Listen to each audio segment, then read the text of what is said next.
Coming up on today's show, those Radio Silence boys are up to it again. We break down their new vampire horror movie, Abigail. Guys?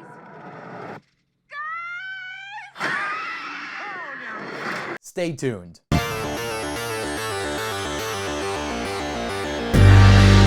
Welcome to Scary World, where we walk you through the latest and greatest in the world of horror. I am your host, Arturo Padilla. Hi. For those of you just joining us, we have one major rule around here: no spoilers. Now that we got that one out of the way, there are 5 categories: production, story, ensemble, horror, and legacy. Each category can score up to 2 points. Showtime. Per IMDb, the synopsis goes: after a group of criminals kidnap the ballerina daughter of a powerful underworld figure, they retreat to an isolated mansion, unaware that they're locked inside with no normal little girl. Radio Silence does a great job executing all technical facets of this movie. This film looks crisp and polished.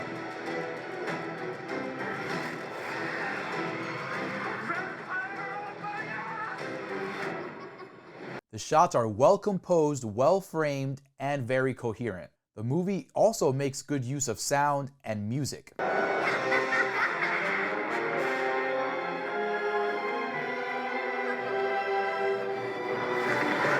Those needle drops really elevate those scenes and help give a lot of life to our antagonist character and all the shenanigans that she gets into throughout this movie. And the music pops every time it comes on. It's very effective, very impactful, and definitely resonates throughout the entire movie and with this antagonistic character. The overall package is pieced together well. The entire movie is a great success when it comes to the visuals and the way everything looks. All the camera work is on point and top notch. These guys in Radio Silence really know how to frame a movie and know how to visually tell you a great story. And for all the awesome hard work they did making this movie possible, Radio Silence and Abigail gets a very awesome and very solid 2 for production.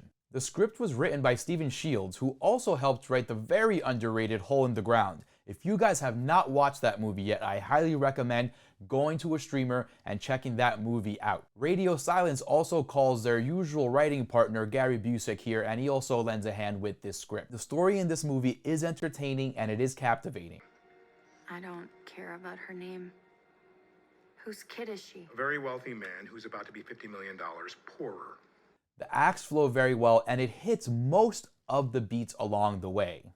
The pace of the story slows down quite a bit in the second act due to character development. It's not a hindrance, but feels unnecessary at the moment. And in the grand scheme of everything, and in retrospect, kind of really didn't need that big developmental draw there in the second act. We could have done without it, and I think the movie would have been a little better for it, and the pacing would have been a little bit more enhanced because of that. Another gripe that I have is the third act. It has some plot points that don't necessarily hit and bring up some unwanted questions with no real answers. But all this said, the story is an overall success. From start to finish, you are captivated with this movie and you do want to see more and want to see more. Another gripe, aside from the bits of dragging moments in the second act, the movie does feel rather long because of that. This is why I think some moments of exposition could have been clipped and left in the editing room floor to enhance the action probably and enhance the time. But at the end of everything, we are left very satisfied with this story. And for the cool vampire story that we get, this movie gets a very solid 1 for its script and its story.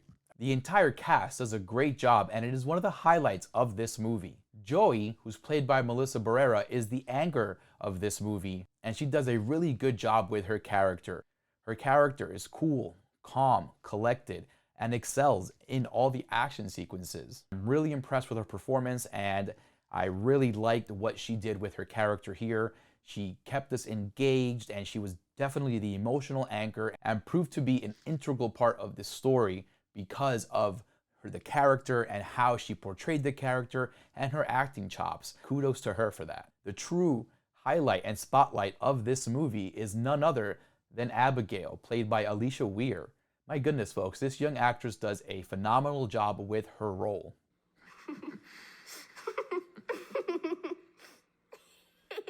What's so funny? She's whimsical, she's dangerous, she absolutely kills it. Complete pun intended on that one. And she knows exactly what the role calls for. She knew exactly how to portray this character who's been around for hundreds of years, and you can see the experience in the performance of that character. I really enjoyed the way she portrayed both her human side and her vampire side. It was just very evil when it had to be, and it was very childlike and innocent when that had to be as well. So great job to the entire cast of this movie, who keeps you very engaged throughout this movie, and it is one of the highlights of this entire film. They did a great job casting each and every one of the roles, and for all their great work and all their great dynamic and chemistry, this movie gets a solid 2 for ensemble. This cast absolutely killed it, and they knew what their mission was, and they accomplished it 1010%. I'm very happy with the outcome of this cast and all their performances. There's plenty of blood and gore in this movie, folks. The majority of it is practical and it's gorgeous. They really went all out with the gore and executed all the horror action beautifully.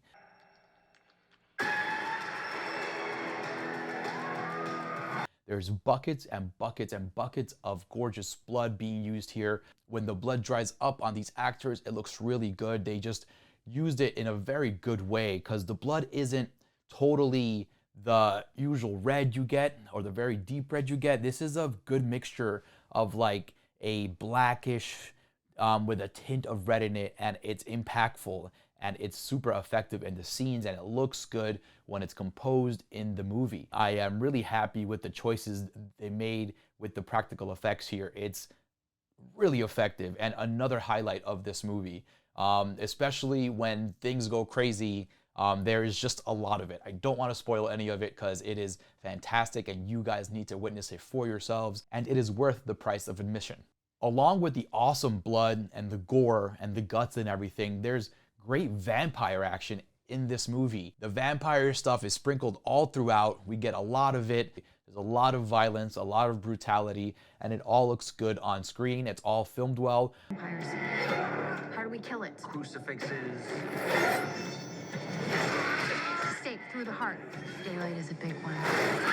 The guys in Radio Silence really know how to film horror, and they have an eye for it, and you can see it with this movie. I also really like the look of the vampire. It's simple and effective. It reminded me a little bit of the vampires from 30 Days of Night. As you guys know, that's one of my favorite vampire movies and favorite horror movies in general. I think this movie does a good job not going too crazy with its vampire look and just kind of really putting the teeth out there and kind of changing the eye color. And it's simple, but it's effective. And that is what matters in the grand scheme of things in a horror movie. And for all the blood, for all the violence, all the guts and brutality and the vampire action, this movie gets a really solid 2 for horror. It keeps it up throughout the movie. It does do a good job of building that suspense all throughout as well, along with the action and the violence. And folks, it is fun, fun, fun with all the blood, blood, blood. And I really recommend this movie for this crazy action, violent stuff that I just spoke about. It was fantastic. This was a good movie. It was fun and full of engaging action and visuals. The cast was great and the vampire action was top notch. Radio Silence really knocked it out of the park with this one and proved once again that they have a keen eye for horror, as they did with Ready or Not. And I am excited to see what they do next after this. You give these guys an original idea and it seems like they just know what to do with it. Scream 6 is a different story that we'll talk about when Scream 7 comes out, folks. And for the very cool story we get, the awesome action and the awesome violence we get, this movie gets a solid 1 for legacy. I cannot wait to see what these guys do next, and I really do hope they stay away from intellectual properties for a bit and franchises and really do original scripts, because it seems like they can really make everything just pop and really look good on screen. To tally it up, Abigail received a 2 for production, a 1 for story, 2 for ensemble, 2 for horror, and a 1 for legacy, bringing its total score up to 8. This was a fun action-packed, bloody vampire flick, and it was absolutely worth the price of admission. I highly recommend going to your local theater and checking this one out while it's out on the big screen. It was captivating, it was entertaining, it was everything you want from a horror movie, and then some. Go watch Abigail in theaters now. Can you tell me what time it is? And that's a wrap, folks. Thank you for watching Scary World. Don't forget to drop a comment down below and hit the thumbs up on the video. Most importantly, do not forget to subscribe to the YouTube channel.